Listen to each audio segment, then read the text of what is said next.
Welcome to The Law Matters. Of course it does. Hi, I'm Debbie Moraes, your host and moderator. This new program has been created to educate, inform, and help you with the law matters because the law matters. Understand the law better, and you're in a better position to decide how to protect yourself, your family, and your business. We provide information and resources that will help you decide whether you need or want to contact a lawyer. Perhaps you'll be able to handle some issues yourself. If you do need additional outside counsel, you'll be better prepared, and as a result, so will the professional who you consult with. Either way, our plan, of course, is for you to save time, money, and hopefully achieve the best possible results. The Bazar & Associates law firm in East Providence continue to help us with all of the issues that we tackle, and once again, we want to welcome and thank David Bazar. Thank you. So today, the issue is justice reform, the Justice Reinvestment Initiative.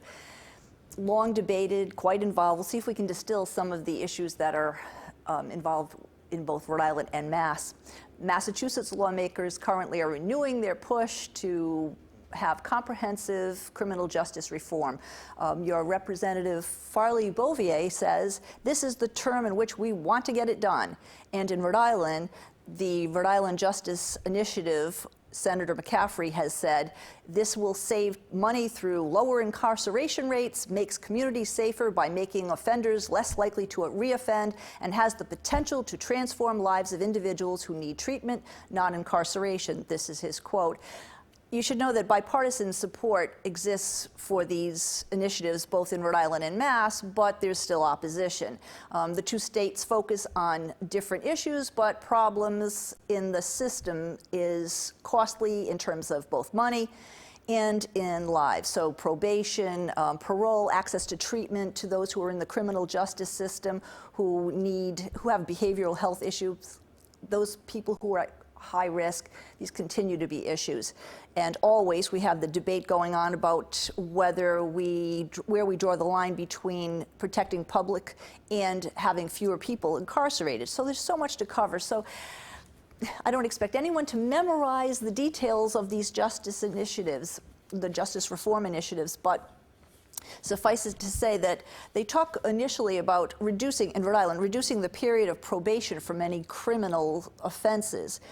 What goes on in probation in this situation now, David? So if somebody's put on probation, the court usually is then referring them to the probation department to monitor their progress in terms of staying out of trouble. When you're put on probation, you have certain requirements. Sometimes there's actual specific requirements, such as counseling, drug counseling, any type of situation that got you in trouble in the first place. They may order something specific. For example, in a domestic relations problem, domestic abuse, could be anger management counseling. So one of the things the probation office does is to make sure that you're following the specific requirements of your probation, but there are general requirements as well. Stay out of trouble, keep the peace and be of good behavior, as the court will tell the defendant. That's one of the things they monitor. Also, to check in regularly to see if you're employed or working towards employment or in school and getting an education. And in general, just to make sure that you are moving along the path correctly. So when someone comes out and they're on probation, it can be supervised probation, which means that the probation officer requires you to come in and meet with them on a regular basis. Then it may be a phone call after that. But the problem is, and one of the reasons you're seeing some of these reforms is, the department is so overtaxed and overburdened with a great number of cases, some of which they feel don't even belong there. And tied into that in the Rhode Island level is the expanding pretrial service programs. Do you have any insight into what that encompasses, David? So the pretrial services program is for someone whose case has not yet been adjudicated. So you're in a criminal case, you're arraigned, you're charged with the crime, you plead not guilty, and you're awaiting the outcome of the case, whether by trial or pretrial conference and a resolution. So after the arraignment, the court can send you to pretrial services for certain things that the court thinks you need as part of your being out on bail. For example, again, counseling or random drug testing, or anything that has, again, caused you to be in the system that the court thinks that you need help with. So you speak of Rhode Island, but that's those are the kinds of things that Massachusetts touches on too when they want to, or they are intending to reduce recidivism, and they say that they have they have very low rate of incarceration. So that's in one way good, but the other side of it is if you don't have the support systems, this leads to an increased frequency of people landing before the court system. Correct. So another one in Rhode Island says, authorizing the Superior Court to create a diversion program, a program that affords worthy first-time offenders the opportunity to avoid conviction in exchange for community service and substance abuse and mental health counseling. You were pointing to that as being a critical issue too. And also alternative sentences in limited cases. Is there an issue about mandatory right now, mandatory sentencing for everything? Well, there's a couple of things that you raised there. On the diversion, there's currently a program that the Attorney General runs in Rhode Island where someone can be sent to this program for diversion, but that's strictly within the purview of the Attorney General to decide who's eligible for that and what you have to do in that. What you seem to be referencing there is that the Superior Court itself may have a program where they can do similar things. And the diversion program has been very successful for taking certain cases out of the system that can be resolved in ways other than a criminal conviction. The same thing with alternative sentencing. And again, we do that to some degree in municipal court where I sit, in the traffic tribunal. For example, if a child, I call a child, someone under 18 comes to me who's got a speeding ticket for the first time, they can't use a good driving record in Rhode Island, which would allow a more experienced driver to have the case dismissed if they've been driving for more than 3 years without having had a prior infraction. So what I do with those situations sometimes is I'll do community service and have them do something of that nature. But we've created sort of our own little program that goes along with that, where Bob Hodling in East Greenwich, who's the town, I call him the drug czar, but resource officer, will meet with the child and go through some of the dangers of making dangerous decisions in driving and other dangerous decisions and just counsel them a little bit. And I believe that's much more effective and a much better deterrent for bad decision making than a $95 fine, for example. It's interesting what you refer to specifically in East Greenwich. While we talk about it in Rhode Island and Massachusetts having these issues, they all talk about resource allocation and how can you correct a situation and keep it from reoccurring. So those are the kinds of programs that they look to have policy changes in Massachusetts for and also are addressing here. You mentioned the district attorney, which when it comes to the Rhode Island Justice Reinvestment Initiative, I had mentioned at the top of the program that there is bipartisan support. Rare is that an occasion, but in Rhode Island right now, they have bipartisan support. I know that they talk often about a conservative law enforcement agency, that they want tough laws, they want rigorous supervision, and on the liberal side, they talk about it being just the opposite, where you'd have greater leniency. So all of the groups, the police officers, judges, all seem to be on board with this, so you'd think it would be an automatic approval. Yes, in the Senate, it's up at the House, not decided. And where's the opposition sit? You mentioned it, at a district attorney's office. So we have the district attorney that is kiboshing it, not only in Rhode Island, but also putting a little bit of a brake on it in Massachusetts.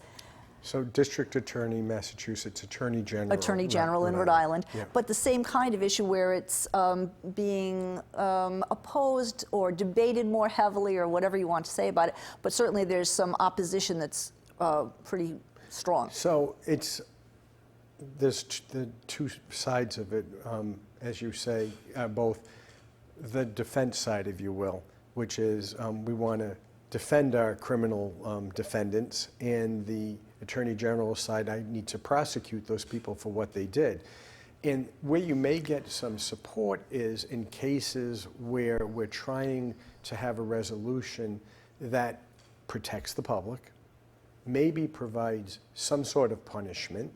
That's part of what the criminal justice system does. Sure. But more importantly, and if it were a juvenile case, the principal goal in a juvenile case is to rehabilitate or help with the problem that is causing the criminal behavior in the first place.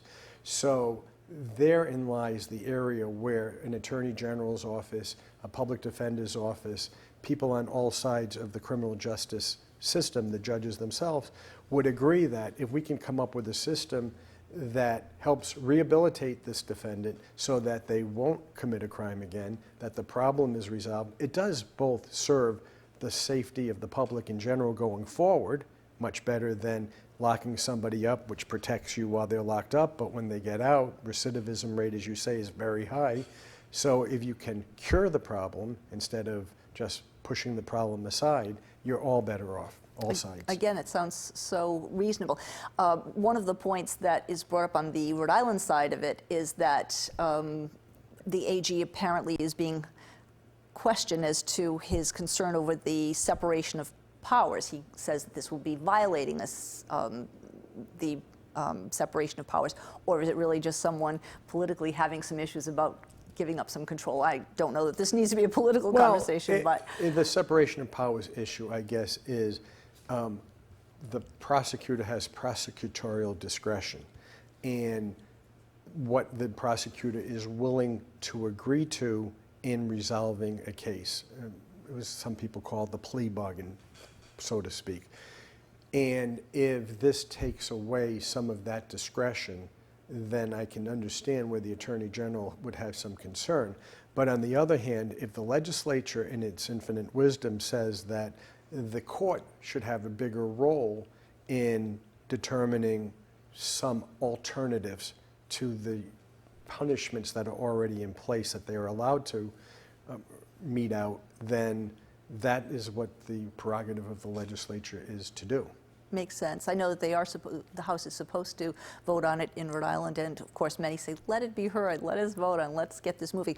In every state, not just the Rhode Island and Mass that we're addressing today, they all say how much more expensive it is to incarcerate than it is to have other plans. I think it's $55,000 per year in Massachusetts, and I'm not sure of the number, 37 or something, maybe a little less in Rhode Island. But as each of these states have proposed some changes, the goal in one way is not only to save lives and hopefully turn around the youth that we will talk about in a moment, but also to save 3.8 million and then who knows how much more on the Mass side of it, but certainly worthwhile to consider. Yeah, now I know that the money is a consideration. Sure. Overcrowding can be a consideration and all of those things that go with it. But the real goal shouldn't be based on money or overcrowded prisons, which are an issue. It should be on, is there a better way to solve some of these societal issues?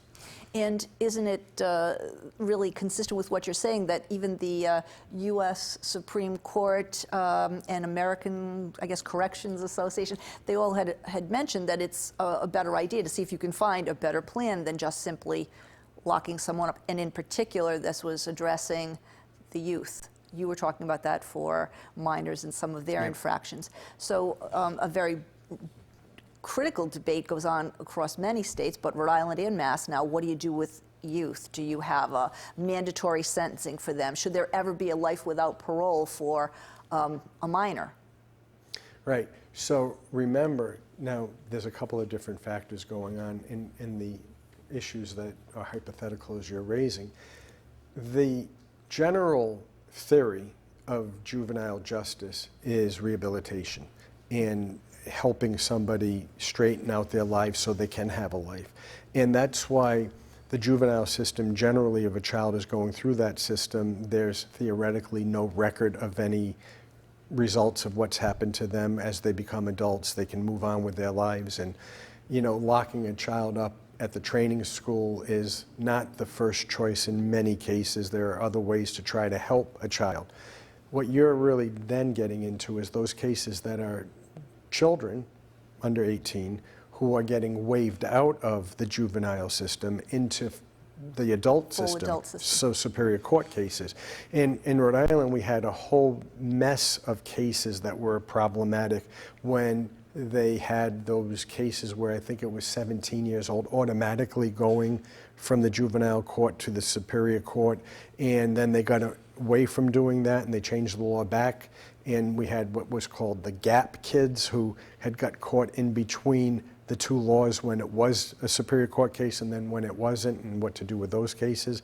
And there were a lot of issues that just got overlooked because people didn't focus on what the goal was for juvenile cases. There are some serious cases where the family court still has discretion to waive a child out of the family court into the Superior Court, and a lot of that has come about, and I hate to go back to this, but it goes way back to Craig Price. Craig Price in Rhode Island. And everything that he did and how reprehensible what he did was, and how the law at the time didn't allow the prosecutor to prosecute Craig Price as an adult because of his age at the time of the crimes. About Craig Price, though, of course, many would say that part of what kept him in longer was he was goaded and then had some bad behavior. But of course, in the spirit of what was done with the U.S. Supreme Court, they wanted to make sure that they could have an opportunity to encourage people to scale back the severity of this kind of punishment for youth, because the idea is it's certainly not giving them the benefit of the doubt, and there are many cases that say young people don't have their brains fully developed, and they might have been in a situation that was contributing to their bad judgments. Don't you want to help them out so that they have productive lives? So I think there's a lot to be said for that. Yeah, there is. There's a whole host of reasons why we treat juveniles differently than adults. All of those things that you talk about, the social conditions that some children are raised in, and a whole other physical and mental development situations that we want to look at. And again, even in the law in civil cases, when we look at negligence, for example, you take the reasonable person, but at the age at which they committed the act that might give rise to the negligence. Mm-hmm. And in Massachusetts, I guess they're also trying to factor in some low-level crimes of younger people. What should they do? Should they have a mandatory? Let's not just have a mandatory. Let's eliminate the mandatory sentencing for them. What about expungement, too, which is part of these reform initiatives? You have a young person who made some bad choices, put them in a predicament. They paid their time, or they did their time, or whatever. Should that carry with them for the rest of their life so that they can't function as wholly contributing adults? Yeah, and even adults who committed crimes 20 or 30 or 40 years before and have now the inability to have those things expunged from their records. The expungement statute really, as they're looking at, should be changed so that if somebody has demonstrated years and years of good behavior in being a productive member of society, or is trying to get to that point, having been many years separated from the record that they're trying to expunge, the court should have discretion to look at those on a case-by-case basis rather than having its hands tied by saying, if it's a second offense, for example, no matter how long ago it was, you can't have it expunged. Makes sense. What are your thoughts about while someone's in prison, jail, jobs not jail, Massachusetts cries, while someone's in jail and doing their time, the thought is one of the things that would reduce recidivism is if you have programs in place, yes, about mental health counseling, substance abuse counseling, but also some jobs training. Certainly that's costly. Yeah. Evaluate. So, again, when I said that it shouldn't be about the money, it shouldn't be about the money you're saving, and it shouldn't be about the money you're spending if the plan is such that it really is likely to have a good return on that investment. So if they can put in place a plan that says, we are now going to give you vocational job training or something so that when you get out, there's a job placement ability, and such as that you're not going to have someone in prison, have them do nothing productive while they're there and come out and have nothing else to do but go back to the activity that put them there in the first place.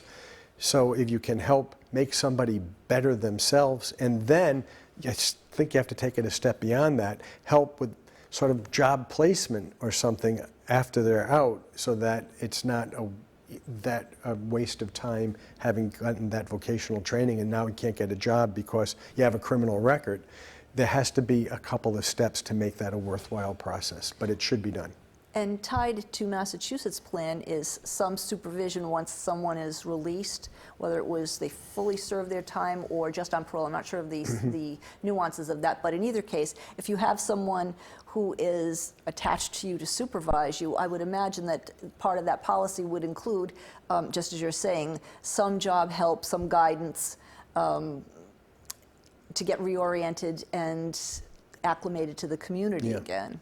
Yeah, I mean, that's got to be part of the process. Otherwise, what little help you've given is sort of going to end up being wasted in the end. And how do they reconcile the situation which is protecting public safety? So many are concerned about if you don't have people rehabilitated completely, if they haven't found the error of their ways, if they haven't found another path. Again, recidivism is an issue. How do they make that determination? How, I know to our AG, or on the other side in Massachusetts, both sides are very concerned about what happens to public safety if, say, a Craig Price were let go. No matter, they think, no matter what kind of counseling he had, still is going to be an issue. How do you deal with that part of it? So there are certain crimes in certain people that won't be able to be rehabilitated, and those aren't the people that should be looked at as being part of a program such as you're describing. How do you ever know if someone's really truly rehabilitated? You can only have some kind of guideline and track record that you look at and say this type of crime usually results from this type of activity, and these are the things we can do to help, and if they've been successful for the most people. If you get 99 out of 100 people, is it worth it? Probably. Sure it is. You can't, nothing's perfect. You're not going to ever get to everybody and have 100% batting average, so to speak. From a legal perspective, there are so many elements in each of these proposed reinvestment initiatives. Some of them seem like they're lower hanging fruit than others. When those who are out on probation or those who can't make bail, they're incarcerated. Seems to me that that's not quite the same as evaluating how long someone is, whether someone's taking 20 years in jail or 15 years in jail. Why? What are your thoughts on the legislative aspect of this, that since they're all bundled together, they're not likely to be unbundled? How do you handle the fact that some of these things should seem almost perfunctory? I don't know. Well, there are two different issues. Bail is set for a different purpose than probation is given after a sentence. Yes. So bail is given, the similarities are to keep the peace and be of good behavior, make sure that you do the things you're supposed to do, and we talked a little bit about now having some pre-sentence conditions to your bail. But it's also to guarantee that you show up for court, that you don't flee the state while your case is pending, those types of things. So there's different reasons for bail, even though there's some overlap with probation. The purpose of holding someone in bail in a serious crime may have more import. There might be more reason for a judge to do that than to sentence someone to jail after the conviction if there's an alternative sentencing that might be more appropriate. Yeah, I guess when they talk about in both Rhode Island and Massachusetts the issues of inequality, Massachusetts says there's a disproportionate amount of minorities who are incarcerated, held longer, don't have the ability to either make bail or even have the right environment in which to have made good decisions that would have kept them from being in jail in the first place.